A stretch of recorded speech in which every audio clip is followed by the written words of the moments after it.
ጸጉሬ ቢረዝምልኝማ ብላችሁ አታውቁም? ሃይ እንኳን ወደ ቻናሌ በሰላም መጣችሁ። ዛሬ በይፋ የጸጉር እድገት ጉዞዬን የምጀምርበት ቀን ነው።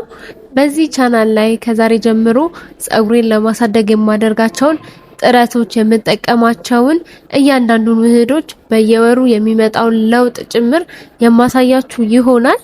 ጉዞውን ከመጀመራችን በፊት በአሁን ሰዓት የጸጉሬ ደረጃ ምን እንደሚመስል በደንብ ላሳያችሁ። የጸጉሬ ርዝመት እዚህ ጋር ነው እና ደግሞ የመሰባበር ባህሪ ያለው በዚህ ጉዞ ላይ ዋናው ግብ አንደኛ ጸጉሬ ጤናማና ወዛማ ማድረግ፣ ሁለተኛ ደግሞ በደንብ እንዲረዝም ማድረግ ነው።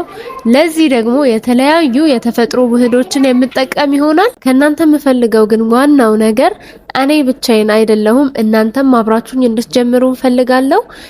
እንደሚታወቀው የጸጉር እድገት ትግስት ይፈልጋል። ስለዚህ አብረን ጀምረን ውጤቱን እናየዋለን።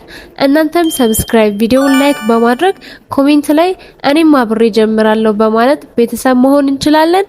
ባይ